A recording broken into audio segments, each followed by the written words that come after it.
எங்களோட குழந்தைகளுக்கு மார்க்க அறிவை படித்துக் கொடுப்பது. மார்க்க அறிவு இல்லைண்டா கண்ணியமானவர்களே, அவர்களிடத்தில் ஒழுக்கத்தை எதிர்பார்க்கலாம், அவர்களுடைய வாழ்க்கையில் ஒழுக்கத்தை எதிர்பார்க்கலாம். முக்கியமான ஒன்றுதான் குர்ஆனுடைய வாழ்க்கையை எங்களோட பிள்ளைகளுக்கு கொடுங்க. நான் எல்லா இடத்துலையும் போன சொல்கிற விடயம் தான், எங்களோட பிள்ளைகளுக்கு எந்த அளவுக்கு தீன கொடுங்கண்டா, எங்களோட பிள்ளைகளுக்கு அவர்களுடைய தாய் தந்தைகளை தொழுவிக்கிற அளவுக்கு அவர்களுக்கு தீன கொடுங்க. சில இடங்களில் ஜனாசா வீட்டுகளுக்கு போனால் 2 ஜனாசாக்கள் இருக்கும். வாப்பட ஜனாசாவுக்கு போனால் மகனும் ஜனாசாவாக இருப்பான். அவன் ஒரு மூளையில் அப்படியே கையை கட்டி நிற்பான். அவனுக்கு எப்படி தொழுவிக்கிறது தெரியா, எப்படி கஃபன் செய்கிறதுன்னு தெரியாது, எப்படி குளிப்பாட்டுறதுன்னு தெரியாது. கஃபன் செய்யப்படக்கூடிய இடத்துல கையை கட்டி நிற்கிறாரு, குளிப்பாட்டக்கூடிய இடத்துல கையை கட்டி நிற்கிறாரு.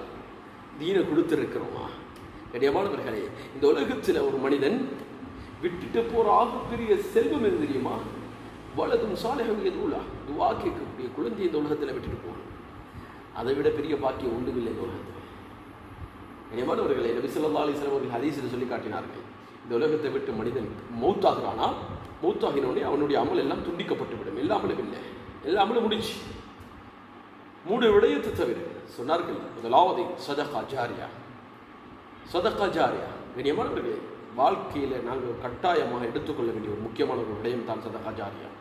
ஒரு பள்ளியை கட்டி கொடுத்துட்டு போகிறது, ஒரு கிணத்தை வெட்டி கொடுத்துட்டு போகிறது, ஒரு பள்ளிக்கு ஏதாவது உதவி தேவையை எடுத்து செஞ்சுட்டு போகிறது, நிரந்தரமாக இருக்கக்கூடிய ஏதாச்சும் ஒரு சதகாவை எங்கள் வாழ்க்கையில் செஞ்சுட்டு போகணும். ஏன்னா கபருக்கு பின்னாலேயும் அது வந்து கொண்டு இருக்கும் நன்மை. அதே மாதிரி இல்மின் எந்த பிரயோஜனம் அளிக்கக்கூடிய ஒரு இல்மை விட்டுட்டு போகிறார், ஒரு குர்ஆனை வாங்கி கொடுத்துட்டு போகிறாங்க. இப்போ தற்காலத்தில் நிறைய இடங்களில் குர்ஆன் சதகாக்கள் தான தர்மங்கள் செய்யப்படுகிறது. மதரசாக்களில் இருக்கிறாங்க, மதரசாக்களுக்கு எடுத்து கொடுக்குறாங்க. இதை மாதிரி சதகா தான தர்மங்களை குர்ஆன் அடிப்படையில், கிதாபுகள் என்ற அடிப்படையில் நாங்கள் சதகாக்கள் தான தர்மங்களை செய்கிறது. இது அது இருக்கக்கூடிய காலம் எல்லாம், அது ஓதப்படக்கூடிய காலம் எல்லாம் அல்லாஹ் சுப்ஹானஹு வ தஆலா அதனுடைய நன்மையை கொண்டு வந்து சேரும். கடைசியாகத்தான் வலதின் சாலிஹன் யதுலா, துஆ செய்யக்கூடிய குழந்தை இந்த உலகத்தில் இருக்கு. இதை மாதிரி பாக்கியம் வேறு எதுவும் இல்லை. கண்ணியமானவர்களே, குழந்தை சாலிஹான குழந்தை, ஹாஃபிஸ் ஆலிமை விட்டுட்டு போங்கன்னு சொல்லப்படல. சாலிஹான முறையில் இந்த குழந்தையை வளர்த்துட்டு போங்க. சாலிஹான முறையில் இந்த குழந்தை வளரணுமா? கண்ணியமானவர்கள், நீங்கள் கொடுக்க வேண்டியது தஅலீமுல் குர்ஆன் வல் ஹதீஸ். உங்களோட பிள்ளைகளுக்கு குர்ஆனையும் ஹதீஸையும் நல்ல முறையில் படிச்சுக்கொள்ளுங்க, நல்ல முறையில் படிச்சுக்கொள்ளுங்க. கண்ணியமானவர்களே, சமீபத்தில் ஒரு வீட்டுக்கு போயிருந்தேன். ஒரு வயதான ஆள், அவர் சோமில்லாமல் இருக்கிறார் வீட்டில். அவரை சந்திக்க போன நேரம் அவர் சொன்ன வார்த்தை, கண்ணியமானவர்களே, ஏண்ட மகனை நான் நல்லா படிக்க வச்சேன், மாஷா அல்லாஹ், நல்ல அறிவை கொடுத்தேன், நல்ல முறையில் படிக்க வச்சேன். அவனை இப்போ லண்டனில் நல்ல ஒரு இடத்துல வச்சிருக்கிறேன், நல்ல ஒரு இடத்துல இருக்கிறான். ஆனால் பாப்பா இன்றைக்கு நோயாளியாக வீட்டில் இருக்கிறேன். அன்றைக்கு மகன் கோல் எடுத்தான், மிச்ச நாளைக்கு பின்னால் மகன் கோல் எடுத்தான்.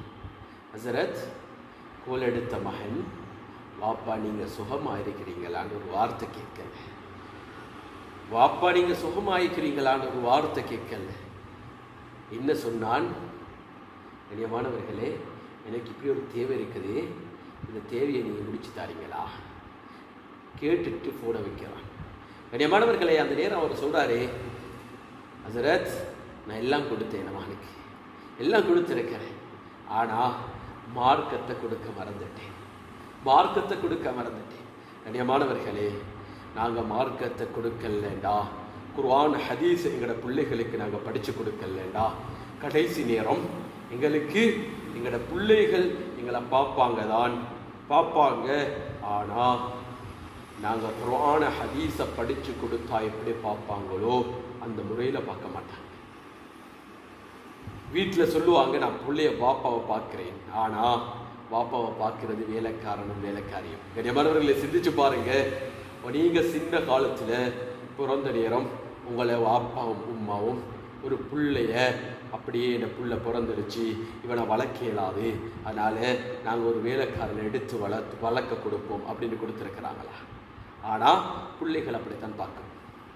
தீனும் குர்ஆனும் ஹதீஸும் கொடுக்கப்படாட்டி நடக்கக்கூடிய விடயம் பெரிய மாணவர்களே. எங்களோட ஜனாசாவோட நடந்திருக்கும். அந்த ஜனாசாவில் கண்ணியமானவர்களே, வாப்பட ஜனாசா தொழுவிக்கிற நேரம் மகனை தேடினா அந்த இடத்துல மகன் இருக்க மாட்டான், பின்னால் ஒளிஞ்சு கொண்டு இருப்பான். வாப்பட ஜனாசாவை தொழுவிக்கிற அளவுக்கு எங்களோட பிள்ளைகளுக்கு நாங்கள் தீனை கொடுக்கல. எங்களோட பிள்ளைகளுக்கு நாங்கள் தீனை கொடுக்கல. கண்ணியமானவர்களே, எங்கட புள்ள எங்கட ஜனாசாவை வச்சு, எங்கட புள்ள எங்கட ஜனாசாவை வச்சு, எங்கட புள்ள அல்லாஹ்விடத்துல தக்பீரை கட்டி யா அல்லாஹ் அல்லாஹும்ம ஃபிர் லஹு வர்ஹம்ஹு வஆஃபிஹி வஅஃப் அன்ஹு என்று சொல்லக்கூடிய இந்த துஆவை அவன் உணர்வு பூர்வமாக ஓதுறதுக்கும் பள்ளியில் இருக்கக்கூடிய இமாம் ஓதுறதுக்கும் வித்தியாசம் இருக்குது. எனவே கண்ணியமானவர்களே, எங்களோட பிள்ளைகளுக்கு கட்டாயமாக சாலிஹான முறையில் வளர்க்கணும் என்றால் குர்ஆனையும் ஹதீஸையும் எங்களோட பிள்ளைகளுக்கு கட்டாயமாக படித்து கொடுக்கும். அதிகமான இடத்துல குர்ஆனுக்கு கண்ணியம் கொடுக்கறதில்லை, ஹதீஸை படித்து கொடுக்கக்கூடிய முஅல்லிம்மார்களுக்கு கண்ணியம் கொடுக்கறதில்ல, ஆலிம்களுக்கு கண்ணியம் கொடுக்கறதில்ல. கண்ணியமானவர்களே, எங்களோட பிள்ளைகளை எங்கேயாச்சும் ஒரு இடத்துக்கு கூட்டிகிட்டு போகிறதாக இருந்தால், எங்கேயாச்சும் ஒரு பயணமாக இருந்தால் நாங்கள் எடுத்துக்கொள்ளக்கூடிய நேரம் இது தெரியுமா? மதரசாவுடைய நேரம். அதிகமான இடத்துல பல கோடிகள் செலவழித்து பல அறிவுகளை கொடுக்குறோம். ஆனால் ஹஸ்ரத்துக்கு கொடுக்கக்கூடிய ஹதியாக்கள் கூட சரியான முறையில் கொடுக்கப்படுறதில்லை. அவருக்கு கொடுக்கக்கூடிய அந்த சிறிய சிறிய ஹதியாக்கள், அவர் குர்ஆனையும் ஹதீஸையும் எங்களோட பிள்ளைகளுக்கு எங்களோட சுவர்க்கத்துக்கு கொண்டு போகக்கூடிய அந்த அறிவை கொடுக்கக்கூடிய அந்த ஆசான்களுக்கு, அந்த ஆலிம்களுக்கு, அந்த முஅல்லிம்களுக்கு இவர்கள் கொடுக்கறதில்லை. எனவே கண்ணியமானவர்களே, ஆலிம்களை கண்ணியப்படுத்துங்க. உங்களோட பிள்ளைகளுக்கு தீன் வரணுமா? ஆலிம்களை கண்ணியப்படுத்துங்க. குழந்தைகளை சீர்படுத்துறது இருக்குதே, குழந்தைகளை சீர்படுத்துறது இருக்குதே, இது ஒரு வம்சத்தை சீர்படுத்துகிற மாதிரி, ஒரு வம்சத்தை சீர்படுத்துகிற மாதிரி. கண்ணியமானவர்களே, குல்லுக்கும் ராஇன் வ குல்லுக்கும் மஸ்ஊலுன் அன் ரஅய்யத்திஹி. இந்த உலகத்தில் ஒவ்வொரு மெய்ப்பாளர்கள் அவர்களுடைய மெய்ப்பை பற்றி கியாமத்துடைய நாளில் அல்லாஹ் தஆலா கேட்கப் போகிறான். எனவே கண்ணியமானவர்களே, எங்கட பிள்ளைகளை சாலிஹான முறையில் வளர்த்தோம் என்றால் அவர்களுடைய குழந்தைகள் சாலிஹான முறையில் வளர்க்கப்படுவார்கள். அவர்களுடைய குழந்தைகள் சங்கிலி கோர்வைகள் போல் அப்படியே வளர்க்கப்பட்டு கொண்டிருக்கும். நாங்கள் இந்த விட்டுப்பில் எங்கட பிள்ளைகள் எப்படி வளர்க்கப்படுகிறார்களோ அதே போன்றுதான் அவர்களுடைய குழந்தைகளும் வளர்க்கப்படுவார்கள். அதனுடைய பாவங்கள் எல்லாம் எங்கட கபருக்கு வந்து சேரும்.